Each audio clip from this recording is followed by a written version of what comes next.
وأصحابه وأتباعه ومن والاه وبعد.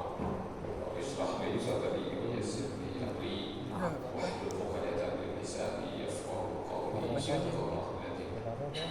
Alhamdulillah, jamaah yang dirahmati Allah, pada subuh yang baik ini insyaallah kita kembali meneruskan pembacaan kitab Safinatun Najah hadis pertama, itu dengan materi fikih. Mari kita awali dengan membaca surah Al-Fatihah. Mudah-mudahan Allah Subhanahu wa taala mengampuni seluruh dosa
Nah, ada dua orang yang bulan lalu kita bahas.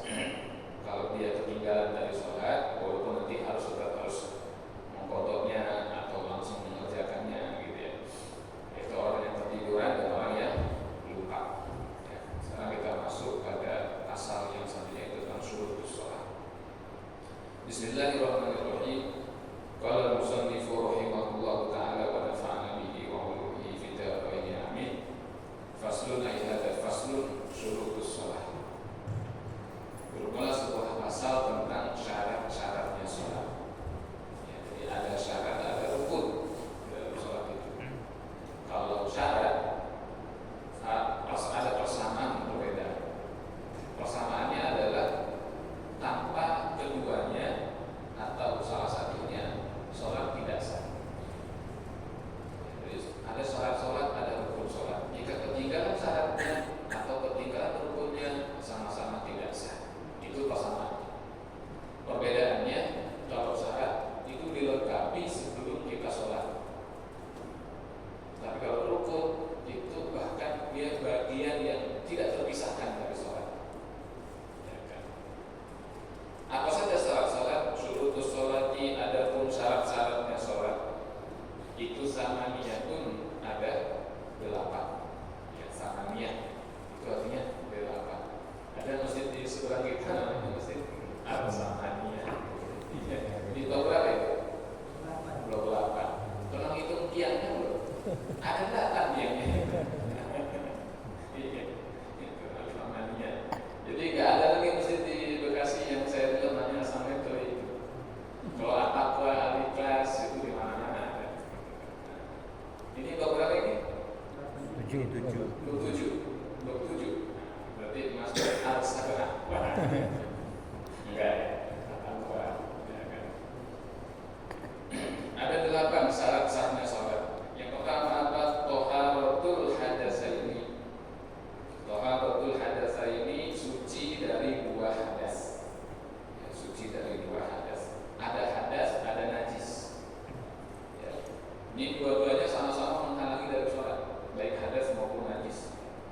Perbedaannya kalau hadas itu kan adalah sebuah kondisi.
Is that right? Ya kan, sacred energy exchange. Pertukaran energi yang dianggap sakral, sehingga pertukaran energi yang sakral itu tidak bisa dilakukan kecuali ada ritual yang dilakukan. Apa itu? Pernikahan. Itu idenya gitu kan. Idenya itu. Bahkan di negara barat pun aslinya ada norma-norma yang harus diperhatikan. Bukan kita bukan binatang. Nah, maka ketika seseorang mengambil jalur hubungan itu tanpa ada ritual pernikahan sebelumnya, kebutuhan rohaninya menjadi berkurang, bahkan bisa hilang. Sehingga nilai daripada jimat atau hubungan badan itu turun, terdegradasi. Yang tadinya sesuatu yang sifatnya sacred, yang sakral, ya kan, keramat kalau bahasa kita gitu, menjadi kayak orang makan. Kan begitu di sana itu kayak orang makan, bisa mampir di warung mana aja, bisa beli apa aja, kita lagi. Alhamdulillah. Padahal aslinya itu bukan kebutuhan materi. Nah, syahwat itu penyaluran syahwat batiniah. Karena dengan begitu kita menjadi tenang. Kan kata Allah gitu, likas kunu ilaiha gitu kan, supaya kamu bisa tenang, batin kita tenang, ibadah tenang, lalu bekerja juga kita tenang, kita punya sampai kita tuju. Nah, karena aspek-aspek itu bukan aspek materi, maka bangsa. Jadi seakan-akan Allah tidak mengajarkan dengan konsep harus kebutuhan, kepemilikan terhadap perkara-perkara yang sifatnya rendawi, itu kepemilikan yang kecil, ketenangan yang kecil. Tapi ketenangan yang besar adalah tenangnya. Maka wajar kalau hadasnya jadi hadas kecil, hadas besar kan. Nah, ketika seseorang itu hendak sholat, maka dia harus suci dari kedua bentuk hadas tersebut. Harus suci dari kedua bentuk hadas tersebut. Kemudian wa taharatu 'anil najasati fi thawbi wal badani wal makan. Yang kedua adalah seorang itu kalau mau sholat dia harus suci dari najis. Nah, ya kan? Suci dari hadas yang pertama, yang kedua suci dari najis. Dalam kurung kotoran-kotoran. Jadi orang mau sholat dia dari hadas itu kotoran dari diri sendiri. Sementara najis itu kotoran dari luar. Itu faktor-faktor eksternal najis itu kan, kotoran burung, misalnya kotoran kambing, ya kan? Itu kan faktor-faktor di luar diri kita. Maka bayangkan betapa Islam mengatur hambanya itu. Ketika dia mau menggerakkan jiwanya, raganya untuk menghadap Allah, disucikan baik dari kotoran yang batin, kotoran diri misalnya, atau dari kotoran yang dari luar, najis. Maka wajar kalau orang memahami konsep itu, begitu habis sholat itu kayak orang mandi 5 kali sehari semalam, ya kan? Jangan akan kaki gitu kan, udah pasti mandi udah gitu. Ya, kita ada yang banyak air mandi paling sehari sekali gitu kan, paling banter ada yang sehari 2 kali, ada yang mandi gitu kan, karena dingin, tiris di sana juga kayak gitu kan, ya kayak gitu. Ya. Jadi luar biasa, sucikan dari najis. Fitau baik najis yang menempel pada pakaian wal badani, dan suci dari najis yang menempel di badan. Makanya sebelum wudu, yang pertama kalau kukunya panjang sambil wudu, sebelum dia wudu dia cek, gitu kan, jari-jari dia sholat, takutnya ada najis. Ya. Wal makan, dan dari tempat, tempatnya harus suci dari najis. Jadi pakaian, badan, dan tempat ibadah harus suci dari najis. Ini syarat sahnya sholat. Harus dikerjakan, disempurnakan sebelum kita sholat, ya kan? Dan ketika sholat juga harus terus berlaku. Tapi dari sebelum sholat kita udah seperti. Nah, nanti para ulama mengatakan begini, misalnya ada orang yang ketika sholat dia kejatuhan najis, misalnya Pak Haji lagi sholat di masjid, katakanlah di sebelah situ tengah-tengah, kan pakai sorban tuh. Nah, begitu sholat mau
Itu ya, kotoran. Ini najis. Ya. Nah, kemudian kotoran cicak bagaimana tuh? Mereka bilang cicak, karena kotoran cicak itu kan sangat kecil. Walaupun kalau banyak ya bermasalah gitu kan. Namun jika kotorannya itu kering, ya kering lalu lama gitu, udah kering itu disingkirkan masih bisa. Tapi kalau dia basah cetek susah nyingkirinnya, nempel udah itu, masa udah nempel ke sejadah gitu kan.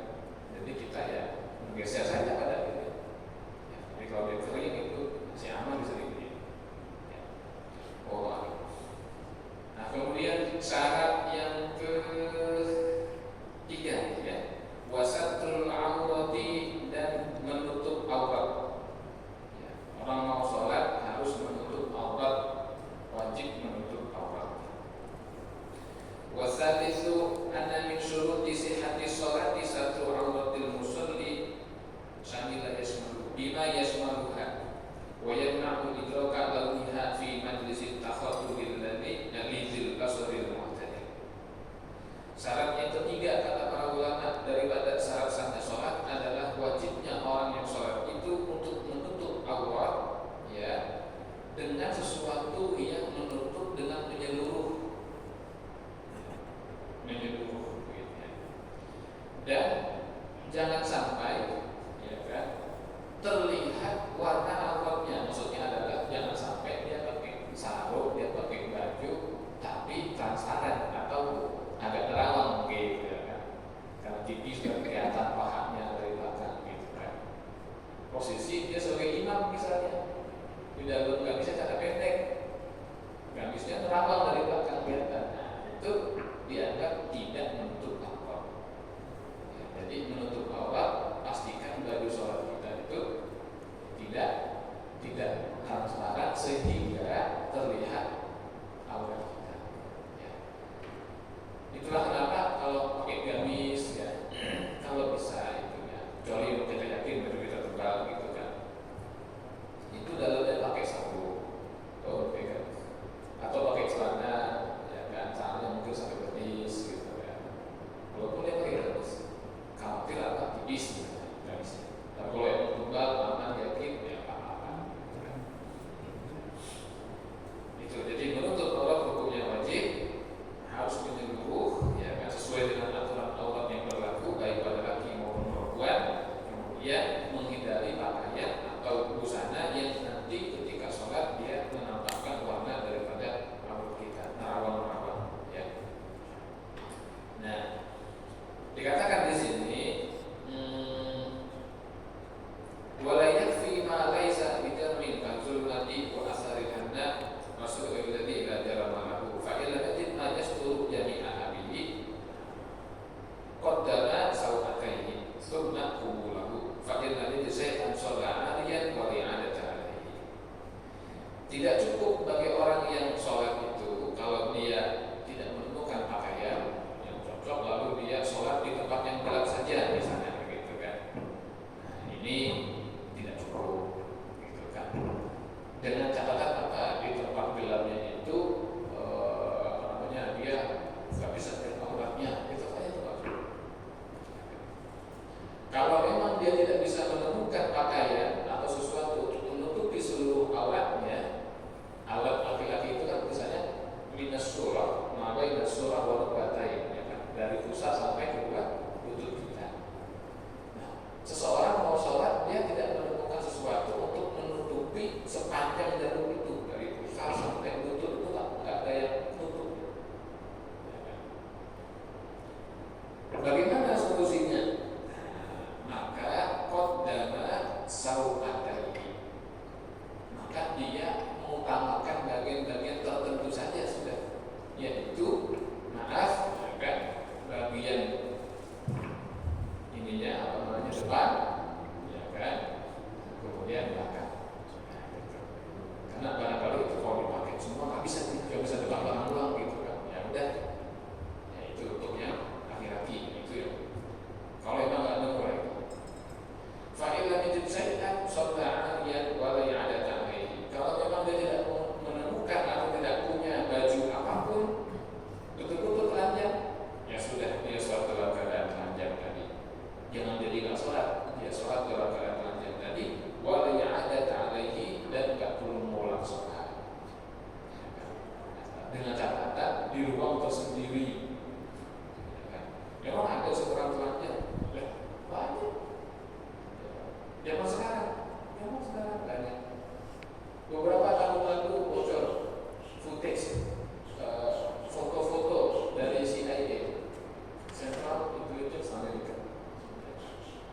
ketika mereka memperlakukan para tawanan yang merupakan mantan-mantan garda nasional Irak di penjara Abu Ghraib.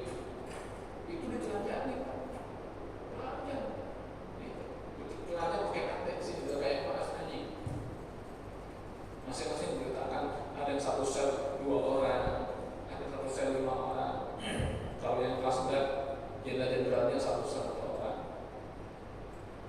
Bayangin, kan mereka langsung yang ditahan seperti itu oleh Amerika.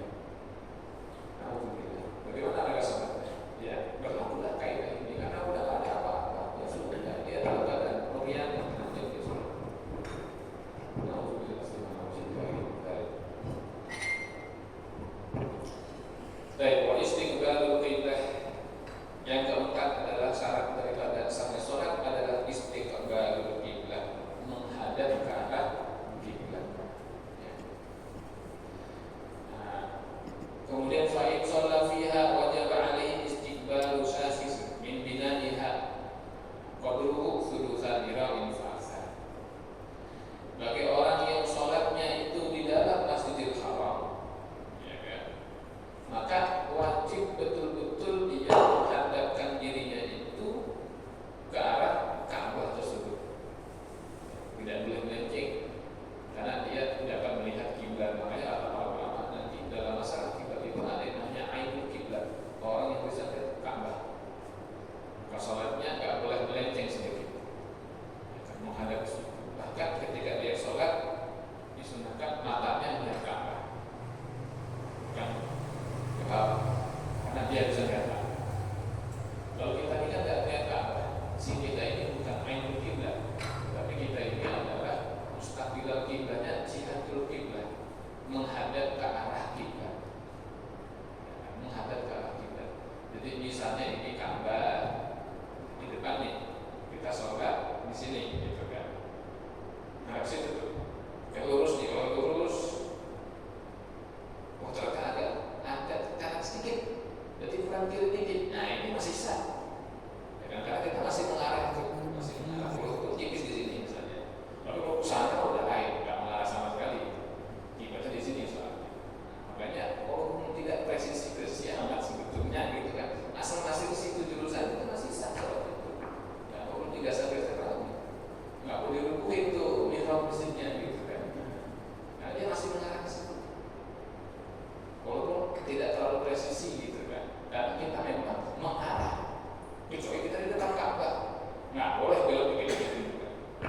Makanya kalau di situ melingkar tuh orangnya kan, karena tidak boleh meleset sedikit pun, harus menghadapnya pas ke arah Ka'bah. Tapi kalau beda banget, nah baru kan. Di sini Ka'bahnya dia menghadap ke sana, itu nggak bisa. Nah sebelum sholat orang itu harus sudah tahu di mana kiblatnya.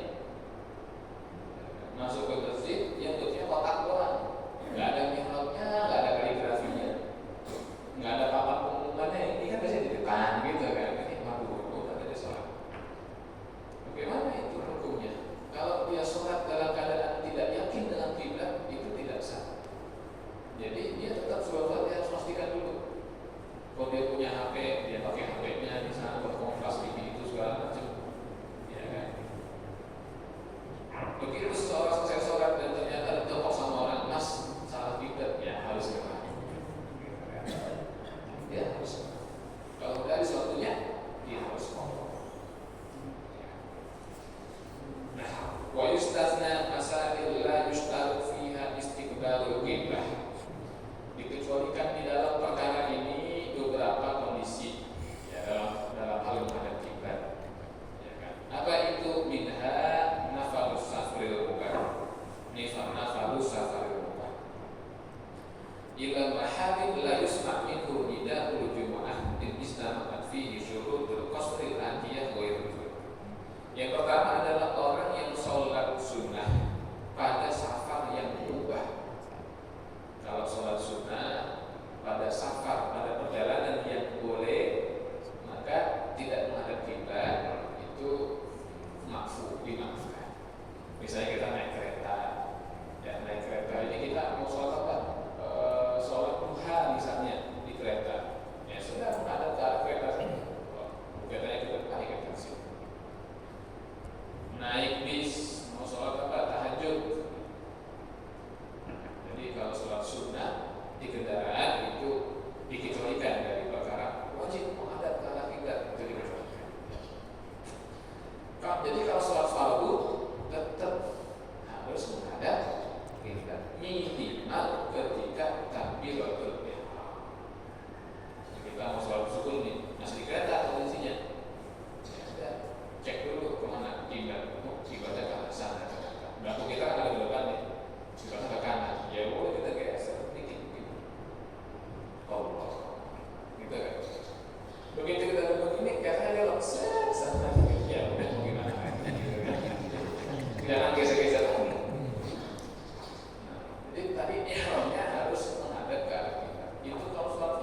Bismillahirrahmanirrahim. Tuhan, jangan nggak usah diputus baca takbir itu.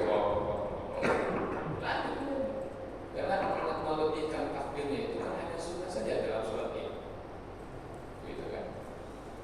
Jadi sebelum sholat kita tahu, oh ini fardu. Makanya yang diperintahkan mengetahui yang fardu-fardunya supaya nggak ditinggal, gitu.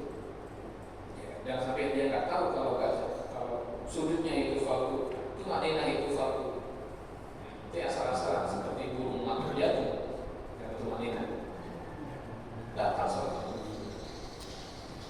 Yang terakhir, syarat sholat adalah wajibinahul mubtilat, dan wajib sholat itu seorang itu menjauhi hal-hal yang membatalkan sholat. Ya, hal-hal yang membatalkan sholat itu wajib dijauhi atau ditinggal. Misalnya apa? Bercakap-cakap, ngobrol sambil sholat sambil ngobrol. Kita aja kalau lagi ngobrol sama istri, begitu sambil asik main HP, kadang-kadang istri kita tersinggung, naruh HP-nya kan gitu. Udah seharian kerja kita nggak ketemu, masih aja dipegang HP-nya. Lalu di kantor misalnya gitu kan, terganggu. Sudah dalam sholat, seorang hamba sedang bermunajat kepada Allah, tapi dia ngobrol sama yang lain. Itu orang jahil. Jadi ngobrol ketika sholat itu membatalkan sholat. Sampai-sampai masalah zikir, ya, nanti kita ketemu dengan pembacaan Al-Fatihah, apa syarat-syaratnya, itu kan dibahas. Ya, itu lagi sholat, lagi dengar imam baca surat sunnah misalnya, terus kalau kita di sebelah bersih, terus dia refleks itu, alhamdulillah, gitu kan refleks, karena kebiasaan gitu kan. Terus kita minta ya batal dah gitu kan. Ya, kita batal gitu kan. Dan dia banyak. Itu kan ya harukan sebuah rahmat engkau itu hikmahnya bercakap-cakap gitu kan. Sementara bercakap-cakap di dalam sholat itu kepada seorang itu membatalkan sholat kecuali ini yang pokoknya Ustaz saya maunya ngobrol sama orang gak batal. Oke, bisa.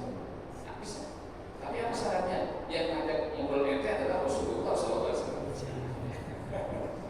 Lalu itu gak ada apa ya kan? Soal itu dalam makom itu gitu kan? Ya. Karena dia dalam sholat. Jadi pernah sholat Abu Bakar itu lagi sholat. Nabi gak tahu kalau dia lagi sholat.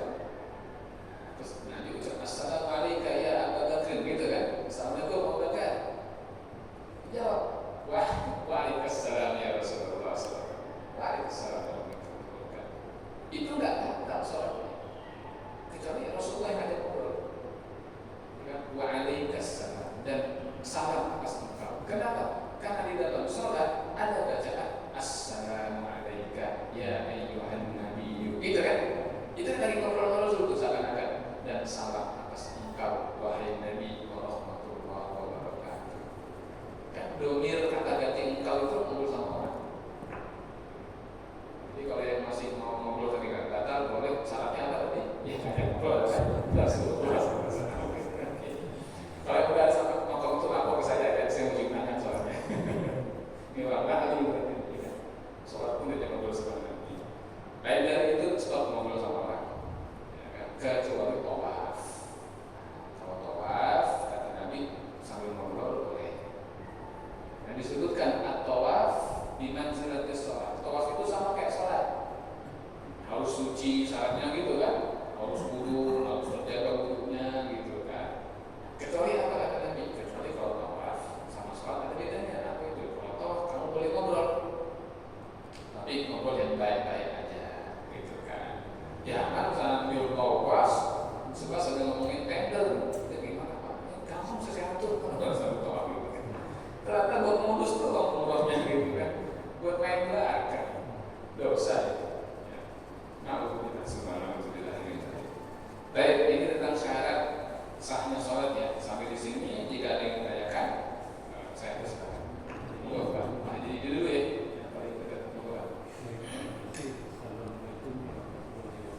Waalaikumsalam.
saya bikin tabelnya itu 3 minggu ini berapa kali sholat, subuhnya berapa kali zuhur. Jadi saya kodok terutama subuh semua yang 2 rakaat gampang gitu kan. Nah itu maghrib saya kodok semua. Harus itu boleh pagi. Boleh sehari dihabisin waktu buat mengkodok. Saya waktu mengkodok dari jam 8 pagi sampai hampir jam setengah 12 siang. Terus sholat.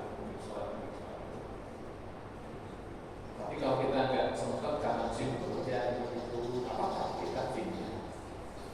Kita kan 1 kali sholat, 1 mood. Apa yang senilai itu?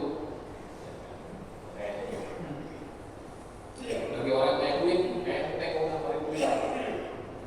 Makanya ada beberapa orang yang afdol adalah dikodokin supaya yang punya duit, yang nggak ada duit. Nah, saya capeknya buat orang tua sendiri soalnya gitu kan. Kalau yang cuma duit doang yang kaya enak, yang miskin yang susah. Jadi saya capeknya buat orang. Begitu pula kalau puasa, ada seorang gadis meninggal di zaman Rasul, perempuan, ya kan, gadis dulu nikah meninggal. Dan itu dia sakit di bulan puasa, terus meninggal. Apa kata Nabi? Soalnya waliyu, bapaknya puasain buat anaknya itu. Itu lain bapaknya.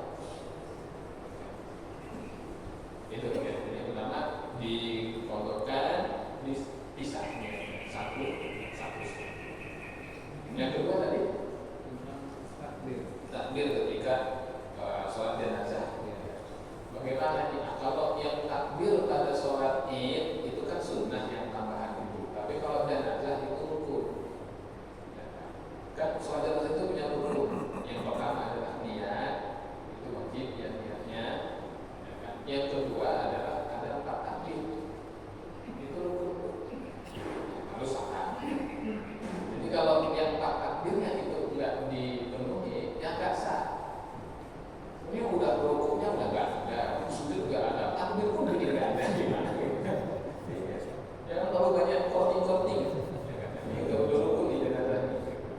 4 takbir itu rukun. Bacaannya malah jadi Allah maafkan aku, kalau nggak apa nggak apa-apa gitu kan? Yang penting ya berjamaah. Ya sama salah itu rukun juga. Kalau nggak beres sholatnya itu harus salah itu jangan ditinggal. Jadi kalau sholat jenazah 4 takbir adalah rukun.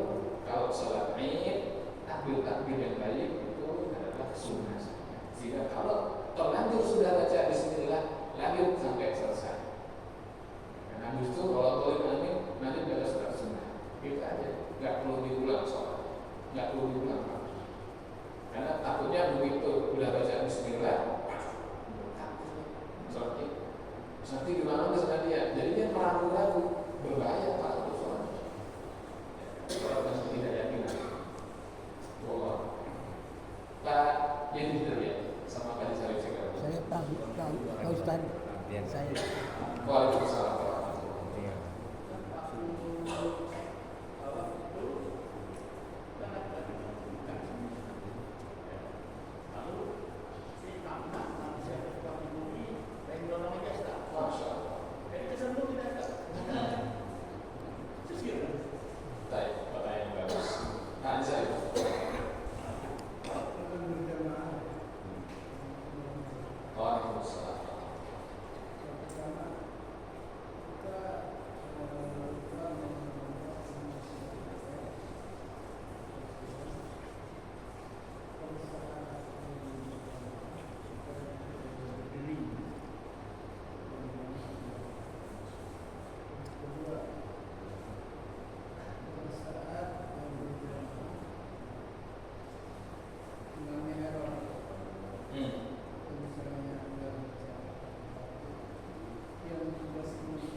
Kalau bapak perginya sendiri, berpindah ke mazhab Maliki. Kalau pergi sendiri. Tapi kalau perginya sama istri, saya ada sama pasangan, karena harus sama istri gitu kan. Kalau perginya sama istri, maka berpindahnya ke mazhab Hanafi. Ya, sebab ada perbedaan antara mazhab Maliki sama Hanafi. Mazhab Maliki itu konsepnya bahwa lamis dunal malmus, yang sengaja menyentuh batal, yang tersentuh tidak batal. Jadi kalau Maliki anak, kita kan gitu oh, senggol sama anak. Kadang-kadang ada perempuan dari mana, dari Turki, gini-gini gitu kan. Dia yang megang kita. Kita kan nggak ada yang megang. Kalau Maliki, yang sengaja megang yang batal. Tapi begitu bawa istri, kan kita megang istri sengaja. Jadi batal kalau Maliki. Maka pindah ke Hanafi. Kalau kita lagi, karena dalam mazhab Hanafi sengaja megang istri itu nggak batal. Gitu kan. Yang batal kalau gimana gitu. Itu jadi aman insya Allah. Yang kedua tadi dari Syarif, yang soal ini dulu deh, yang apa namanya imam sujud lama, ya, sujud terakhirnya lama.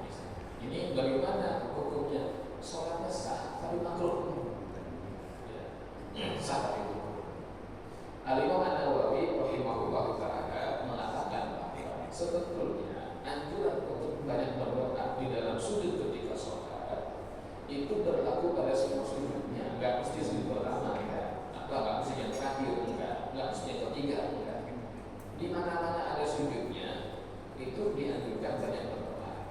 Rakaat pertama, rakaat kedua, rakaat ketiga, rakaat keempat. Tapi kalau kita berjamaah kata beliau, maka jangan terlalu lama. Ini kan dia ketika membahas tentang apa? Kalau di Majmu itu kan tentang berapa kali bacaannya. Subhanallah wa bihamdihi gitu kan? Kan satu kali sah, 3 kali utama, lebih dari itu 5, 7 sendiri aja, gitu rasanya. Jangan 11 kali gitu kan. Lama. Kenapa? Khawatirnya ada makmum yang was-was. Satu, ini makmumnya belum ya. Oh belum ya. Itulah kita ya gitu kan. Akibat kelamaan gitu kan. Ini was-was makmumnya. Oh belum pada gitu. Mending kalau punya hati waktu catatan ya. Kesian. Belum yang punya hajat, ya kan? Ya, dia udah oke, baju jas sudah rapi mau berangkat ini. Jadi yang utama kalau dari imam itu 3 kali saja, lalu rumahnya sedekah, lalu dia balik. Itu ya. Yang kedua tadi tentang silent HP. Orang sholat tapi dia lupa masalah HP-nya, lupa dimatikan. Begitu sholat jamaah, gitu kan? Gitu kan? Nah, ini bagaimana ini? Ya, kalau dia bisa mematikan dengan tidak terlalu banyak bergerak, kan dia taruh di kantong misalnya, di kantong sana. Bunyi itu, gitu kan? Ada yang nelfon atau apa? Dia gerakin tangan dulu, sedia.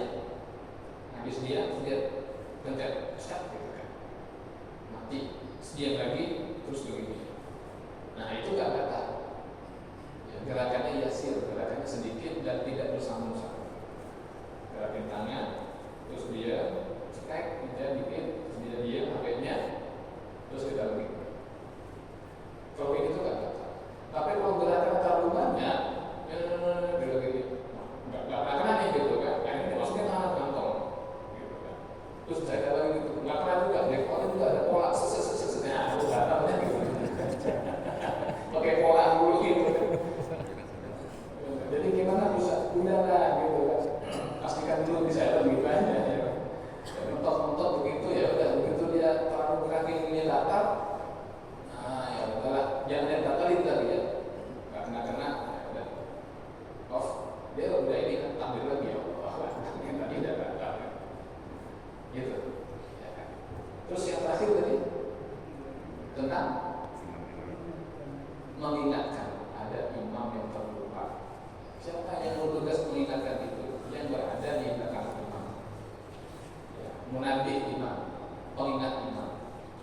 Kalau yang belakang imam juga enggak maka yang di sebelah kanan. Kalau enggak juga maka sebelah kiri. Jadi begitu kanan, kiri, kanan, kiri. Yang ring 1 ini nggak boleh semua di sana gitu kan, terhanyut oleh sholatnya gitu.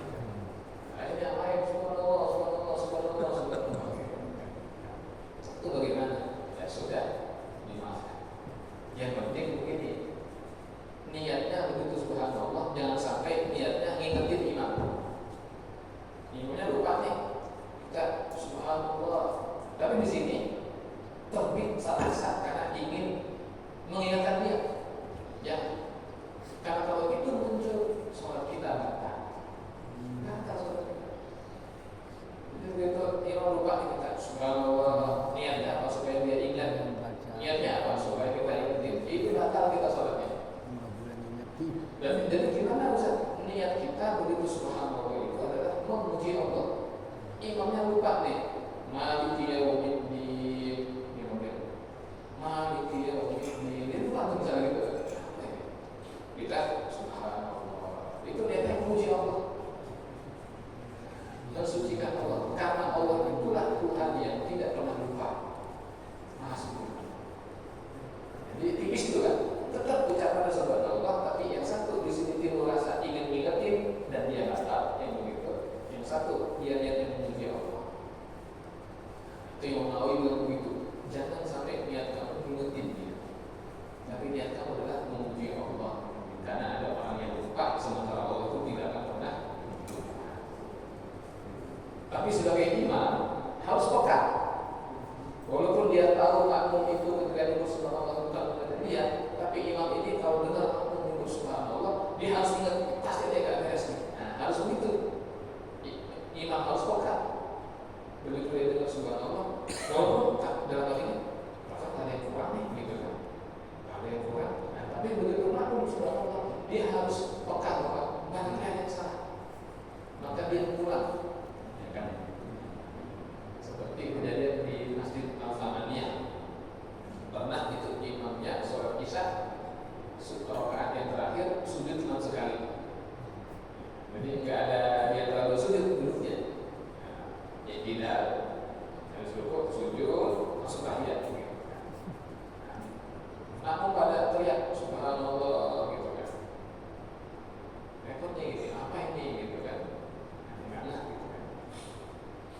Kira sudut satu berarti nggak tahu sama, karena itu rukun sujud ya. Saya kira itu. Pak Teh. Kalau tadi Al-Fatihah, misalnya dia lupa pada saat baca salah satu surat, itu langsung boleh diganti surat yang lain. Yang lain boleh langsung diganti surat lain, boleh pun langsung rukun. Jadi kalau udah mentok nih, jadi kalau ulang balik nih, nggak ketemu wujudnya. Ini exit tolnya mana nih?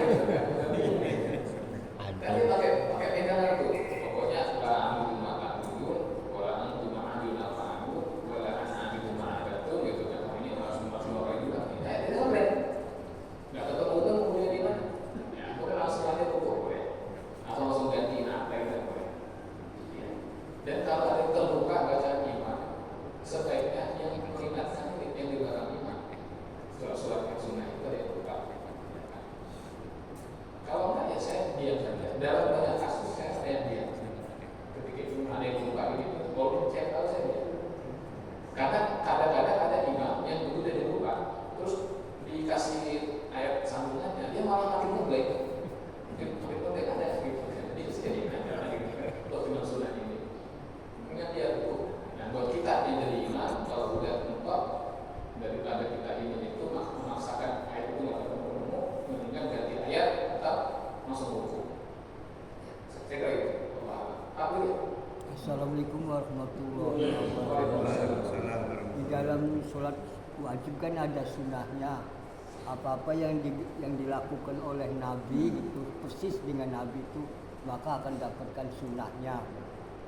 Terus misalnya ada yang habis ibtidal bangunnya mengangkat kedua tangannya sampai ke pundak gitu misalnya.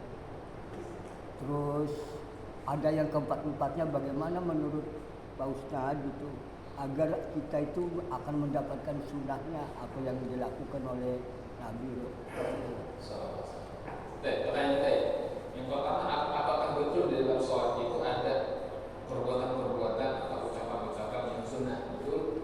Ya kan, di dalam sholat itu ada gerakan yang wajib, ada gerakan yang sunnah, ada bacaan yang wajib, ada bacaan yang sunnah.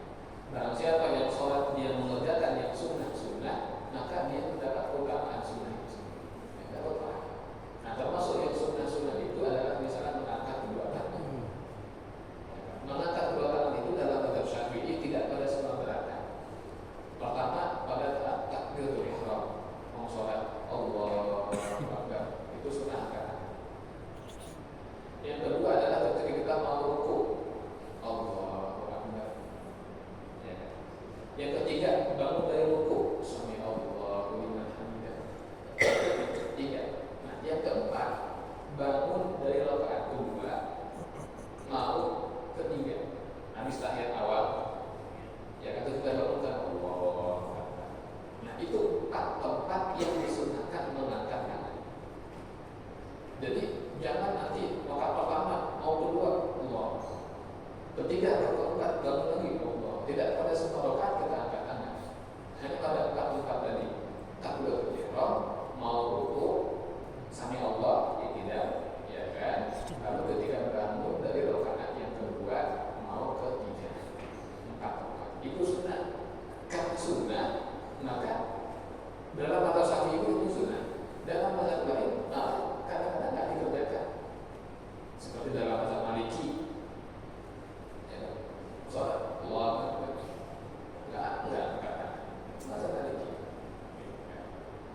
di sini, ya ini tidak ada, tidak ada, tidak ada.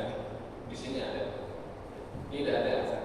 Maaf ya, ini booking, ini garis dada, kelompok sini kan. Nah ini apa sih? Tapi kalau di sini ini Yahudi. Yahudi di sini tidak ada sini. Yahudi nggak usah. Nah itu juga ada. Di Yahudi di sini. Kalau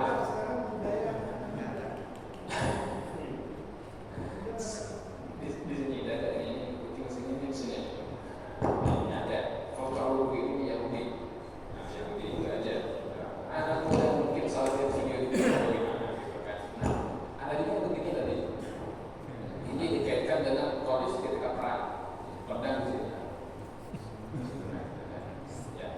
Nah ketika menutup kan nanti takbir ada yang begini, apa laki-laki ada yang begini, boleh ada hadisnya kalau itu, ya kan?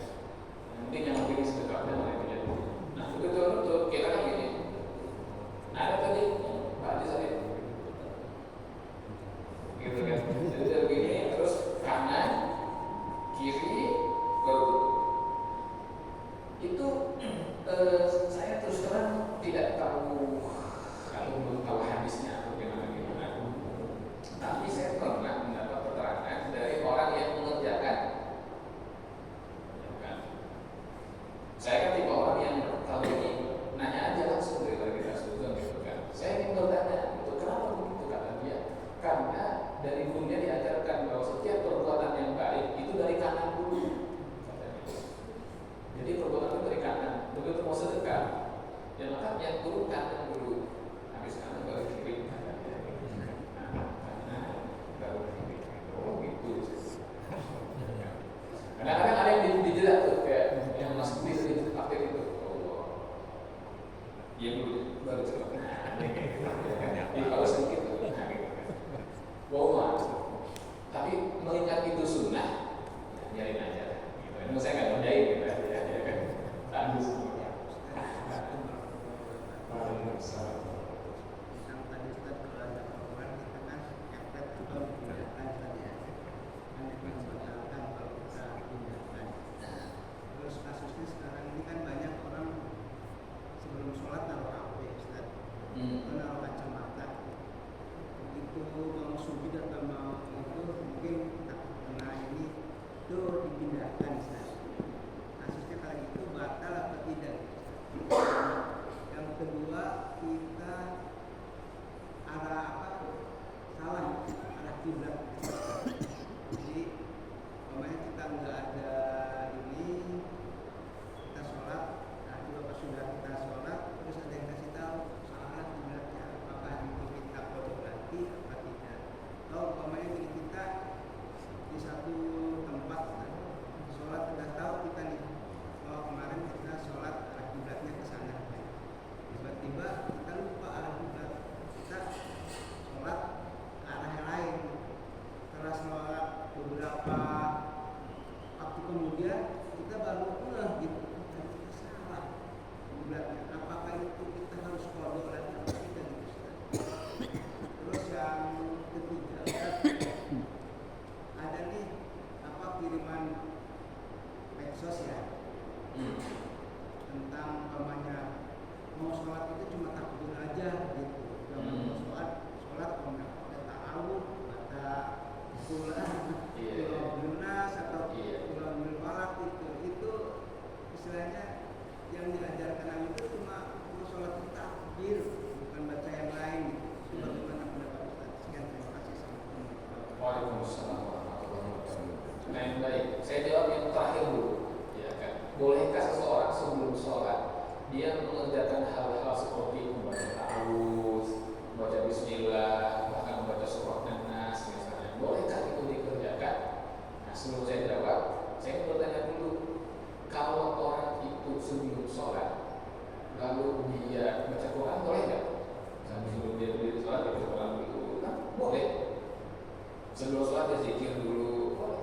Dia ada sholat. Dia belum mulai sholat, maka dia boleh mengerjakan apapun sebagaimana dia sebelum takbir. Bagaimana ini udah menit ke 91, Liverpool lagi menang, tunggu dulu, udah gol,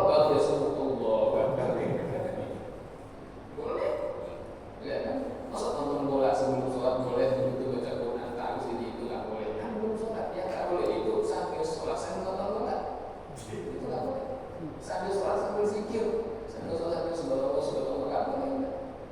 Ya, jadi sebelum dia takbiratul ihram boleh ngapain aja. Itu pertama tuh. Yang kedua, dalam sholat itu yang ada keutamaan, bukan rukun, tapi ada keutamaan. Apa itu? Khusyuk. Khusyuk itu bukan rukun sholat, tetapi dia keutamaan di dalam sholat. Siapa yang sholatnya khusyuk mendapatkan keutamaan yang lebih. Oleh karena itu khusyuk itu menjadi salah satu hal yang kita upayakan betul-betul. Sehingga para ulama memberikan petunjuk-petunjuk supaya khusyuk. Bagaimana misalnya kalau ada orang yang buat lapar, udah ada ayam goreng sama nasi, makan dulu, gitu kan? Jangan sholat dulu, takutnya sambil bikin ayam, gitu kan? Ada yang ngantuk banget gitu kan, baru pulang sih malam gitu kan? Aduh, ini mau udah zuhur lagi, baru azan zuhur nih, mau sholat ngantuk banget, azhar masih panjang, tidur dulu 1 jam, nanti jam 2 dia kan, terus 1 dia kan, supaya khusyuk. Ada orang mau ke masjid, kalau punya mulus banget, aduh jangan sampai nanti dia takut yang begini aja, gitu kan? Buang hajat dulu, kata Nabi gitu. Hal-hal yang dapat mempengaruhi kekhusyukan sholat itu disingkirkan, dihilangkan. Maka hal-hal yang dapat membantu mendatangkan khusyuk didatangkan, kan gitu. Termasuk apa? Orang yang sebelum sholat dia ingin kamus dulu, itu membantu dia untuk lebih fokus baca Anas dulu. Bahkan Imam Al-Ghazali itu ada menentukan kalau kita jadi imam sebelum sholat kita istighfar dulu buat semua orang Islam. Jadi sebelum sholat saya berdiri baru Allah. Itu dari hal yang sangat baik. Jadi sebagaimana hal-hal yang dapat membangun kekhusyukan kita hentikan, maka hal-hal yang bisa mendatangkan kekhusyukan kita datangkan. Itu logikanya begitu. Ya kan?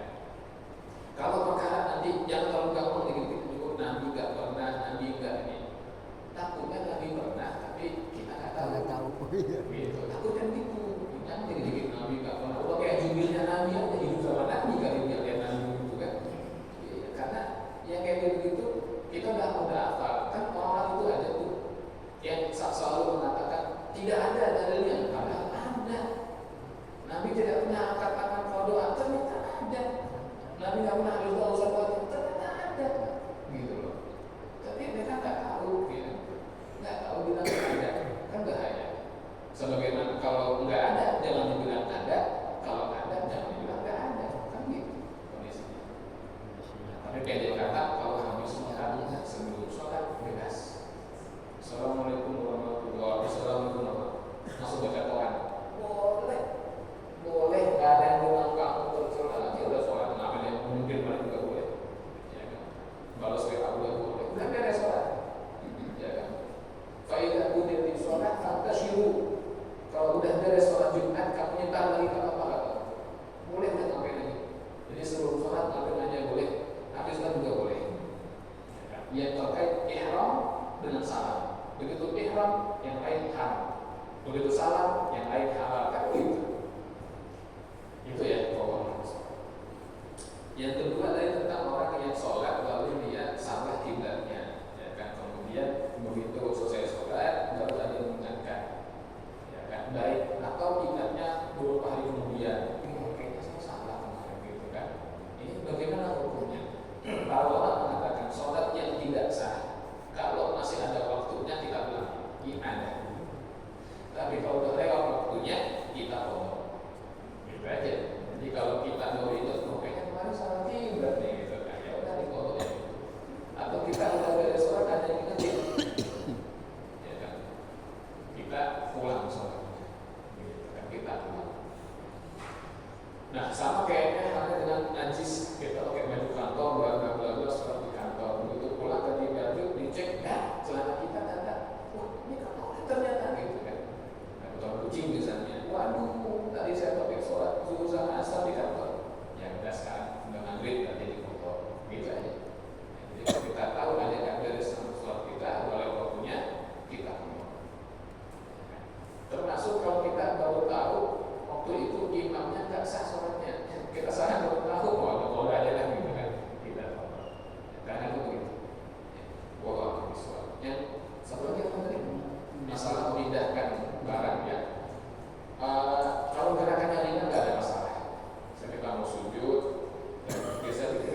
sambil buka sujud sambil mengangkat tangan sambil nah itu nggak apa-apa. Atau kita pakai kacamata ada anak kecil mau lari terus kabur gitu kan, nah gitu. Itu nggak apa-apa. Sambil itu nggak apa-apa. Yang penting nggak terlalu banyak gerakan. Wow. Tadi siapa? Terakhir ada dua. Iya, enggak apa-apa. Pak Jenderal dulu. Sebenarnya masalah sholat ini luar biasa. Artinya kalau ketinggalan kita berusaha. Tapi setelah kita evaluasi dari saya sudah umur 76. Nah, itu dari mulai balik setelah dievaluasi 5-7 tahun ada kan sudah sholat nih. Nah itu yang ketinggalan ini kalau setahun aja 1.800 kali, kalau 5 tahun udah 9.000. Nah ini tidak kita kodok ini. Apakah tetap nanti tetap dihisap tetap, walaupun kita melaksanakan juga sunnah-sunnahnya. Terima kasih. Pertanyaan yang baik. Pak Jenderal mau jawaban yang menyenangkan atau? Ya, tidak menyenangkan. Jawaban yang sebenarnya. Ya. Baik. Ada seseorang datang kepada Rasul. Lalu dia berkata, wahai Rasulullah, ibu saya sudah meninggal. Oh ya, enggak, tapi ibu saya pernah bersumpah, kalau pengen begini, bernazar. Apakah saya penuhi? Nah, dinanya sama itu. Kalau kamu punya utang sama orang, apa harus membayar? Kata dia, harus. Nah, fadailullahi ahaqqu an yuqda. Maka utang kamu kepada Allah itu lebih layak untuk kami utamakan pembayarannya. Jadi sholat itu adalah perintah dari Allah. Kalau kita tidak kerjakan, kita ada utang. Harus dibayar. Bapak boleh cicil. Kenapa tadi saya tanyakan jawabannya yang menyenangkan apa? Karena begini. Syekh Ibnu Taimiyah, ya kan, di dalam masalah pokok sholat itu mengatakan bagi orang sudah tua gitu ya, sudah tua itu ya udahlah taubat gitu. Jadi ada orang muda yang mungkin tinggal sholat kata dia udah taubat, kemudian banyak amal soleh, udah insya Allah ya. Kan udah tua di kesian, ya kan berapa 1.000 sholat tadi ya. Kesian kecilnya kita berdua ini, nah, kata dia begitu. Tapi kalau mazhab Syafi'i kan, wah pokoknya harus dikodok. Nah, saya di sini berpandangan terserah. Ya, antum ambil yang mana? Ya kan yang penting yang lalu menyesal ini itu sekarang banyak sunnah, banyak berbuat baik, gitu kan. Mudah-mudahan nanti bisa ubah, gitu kan. Bisa dinasihkan Allah 100.000 kali, bla bla bla bla, gitu. Jangan terus asa dari rahmat. Tapi kalau kita masih sanggup kodok pelan-pelan. Sehari sekali aja. Jadi subuhnya 2 kali atau kodok kami ada gitu kan. Ya gitu aja pelan-pelan. Istighfar yang banyak. Karena orang yang bertobat kepada Allah seperti orang yang punya dosa bersih udah. Bersih. Lalu udah dihapus yang kemarin utama itu kan kalau dia bertobat kepada Allah. Makanya saya katakan kalau yang nanya anak muda saya bilang kodok bila aja dia kodok. Karena yang nanya udah senior, ya kan santri senior. Dan istighfar yang banyak amal soleh. Allah. Mau maju. Waalaikumsalam.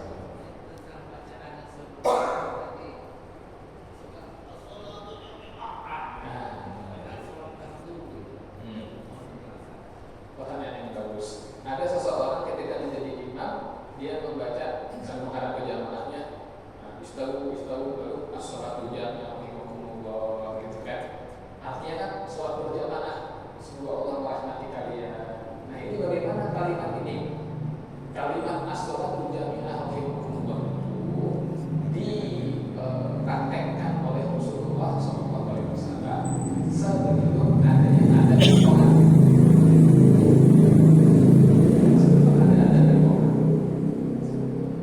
Jadi begitu sudah ada azan dan qomat, itu kan pakai lagi kecuali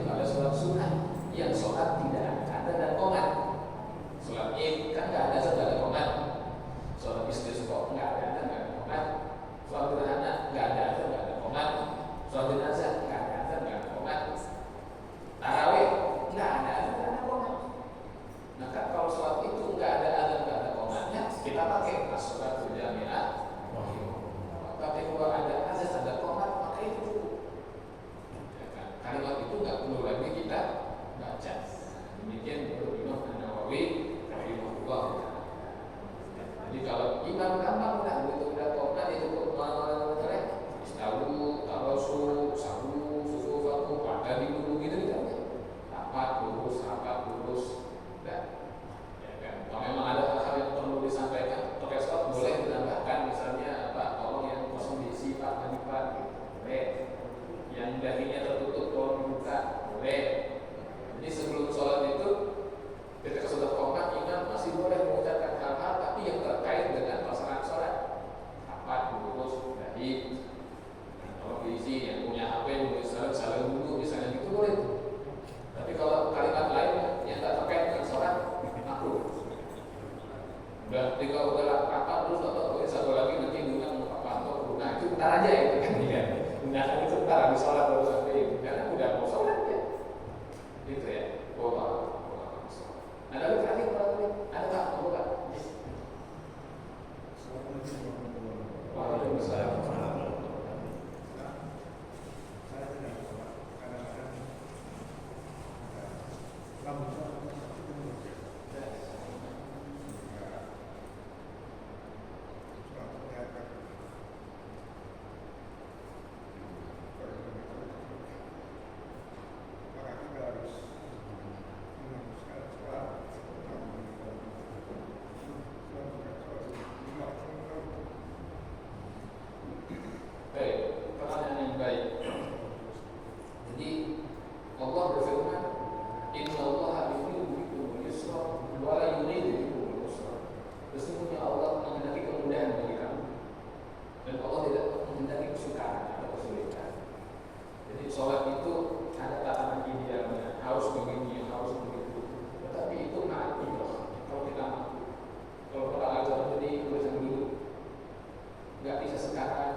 Tetap bisa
bukan dianggap di atas 100 kali zuhur ya.